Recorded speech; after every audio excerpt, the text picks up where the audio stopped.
This will be some impressions of the PBY Catalina from Aerosoft.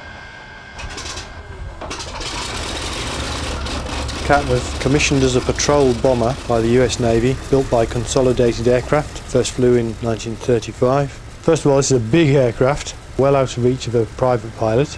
The private licence lets you fly anything up to about £12,500, and the Cat weighs about twice that empty. It's also a complex type, which means variable pitch propellers. It's a twin, obviously, it has retractable gear, and it's amphibious. It's also a vintage aircraft, which has implications for how it flies. On the one hand, it's very slow, but mainly the engine's taken a lot of looking after and provide one of the main challenges in getting to know the aircraft. So we're starting on the water, and right away to clear the Cat's a bit of a handful. We've got to steer primarily by using differential engine power. We can also use the rudder once we get up a bit of speed. Because the engines are fairly close to the centre line, we need quite high power settings to get it to turn, and that can make it difficult to taxi slowly. It can also lead to overheating the engines. There's no water rudder, and in a nutshell, we need plenty of space. No brakes obviously on the water, although I believe it is permitted to drop the landing gear if you need to slow down.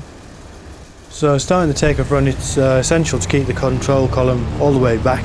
There's a lot of drag on this hull from the water, and the thrust axis on this aircraft is very high, so that tends to pitch it forwards, which only increases the drag. There's a step in the hull, and the idea is once it starts to come up out of the water, we want to balance the back pressure, get it to rise up onto that step, and that's going to happen about 65 knots. We want to hold it more or less level so the aircraft starts to fly by itself.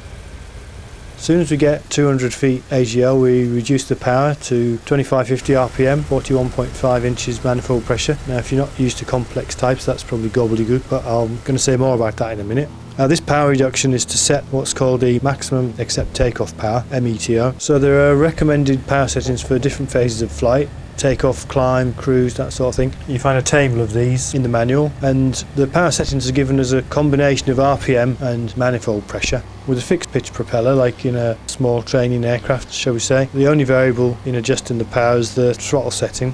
In an aircraft like this one, you can vary the throttle setting, but also the pitch of the propellers. So adjusting the prop lever selects a particular RPM setting, and this is maintained regardless of the throttle setting by a mechanical device in the propeller hub.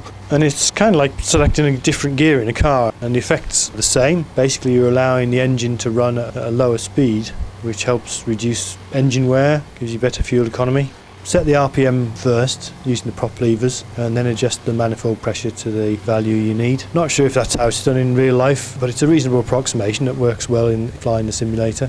Now, these power settings are absolutely crucial in the Cat, and we're going to need to monitor the engine temperatures very carefully at all stages of flight, but particularly in high performance stages such as the takeoff and the climb. And this is a key part of this simulation. It's what sets this aircraft apart from simple models like the default FSX aircraft. So the most important things to monitor are the cylinder head temperature and the oil temperature, both of which will go up very easily when the engines are under load. A cylinder head temperature of 260 degrees is critical. Oil temperature over 100 degrees, got to worry about that as well. If you're not monitoring the gauges, the first sign of trouble is going to be significant loss of power, followed shortly by loss of the engine. So there's several different ways of cooling the engines down. Obviously, reducing the power to reduce the load on the engines has a cooling effect. Setting the mixture control to full rich puts more fuel into the intakes and has a cooling effect. And the other significant variable is opening or closing the cowl flaps. Very effective for cooling. Incidentally, I'll just point out something here that's a small example of something more general that I'm going to come back to later. You will notice that you can open and close the cowl flaps independently for each engine. And opening the cowl flaps does have a significant drag effect, but what it doesn't do is have a differential drag effect. Now, that's an example of something that appears to be simulated in more detail than it actually is. I'm going to say a little bit more about that later.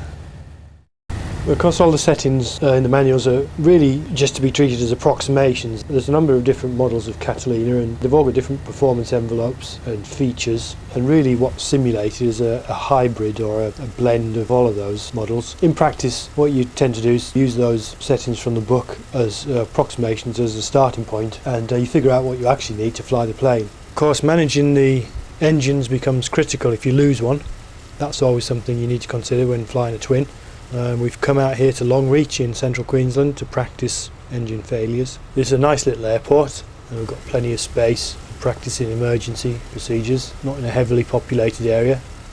Longreach is actually the home of, or at least the first operational home of Qantas, which is why we've got these static airliners on display. Only the very first CAT model was a true seaplane, so we can land this one on tarmac as well. We're going to plan to fly a circuit, but we're going to fail an engine shortly after takeoff and basically see how the aircraft performs. So this is going to start off as a normal takeoff, props all the way forward, bring it up to full power gradually.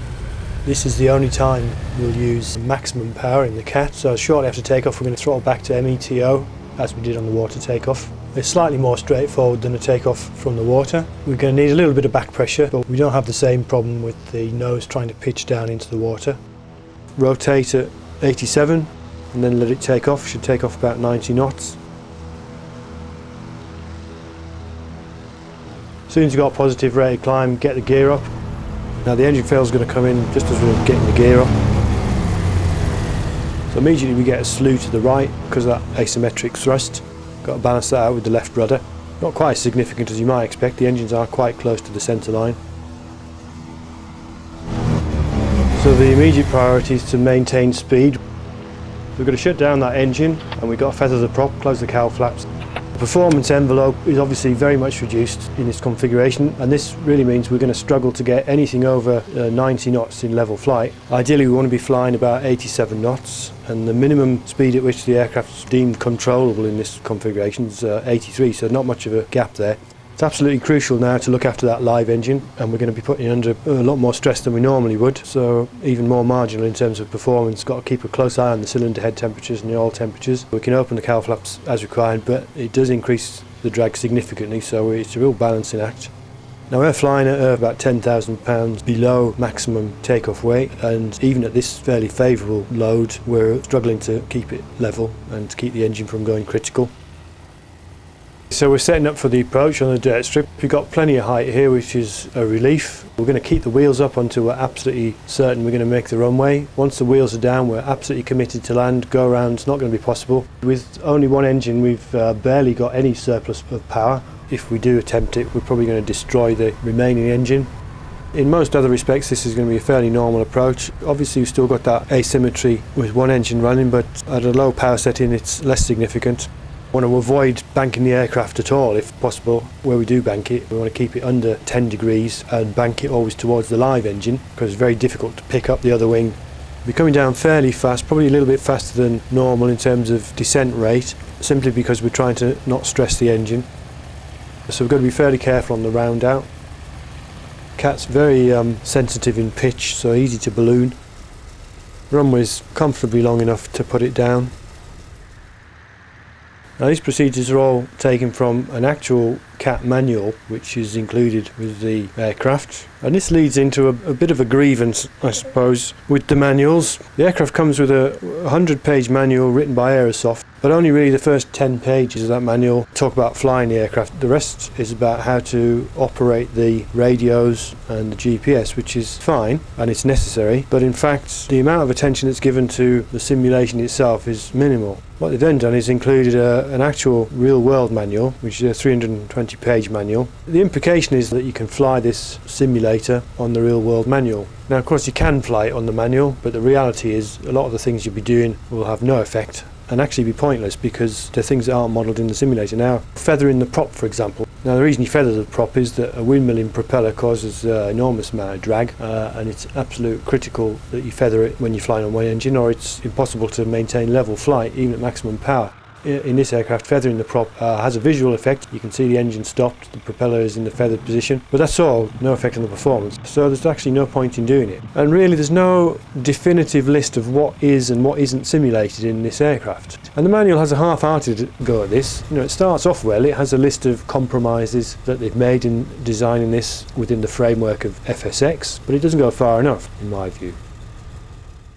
The CAT's a nicely engineered simulation. It's actually a good choice if you're used to flying small aircraft and want to progress onto more complex types without getting bogged down. It's quite a step up from something like a Cessna 172 in complexity, but it's challenging to fly without being overwhelming. It's also a very versatile aircraft, and once you get to grips with it, it's actually fairly easy to handle. In simulation terms, has a virtual cockpit only, but the cockpit's superbly done, almost a work of art in its own right really. And for my money, that's worth much more than the external modelling. Fortunately, the cat looks just as good on the outside, and if you like how it looks in real life, you certainly find nothing to complain about here. Lots of different variants included in the package.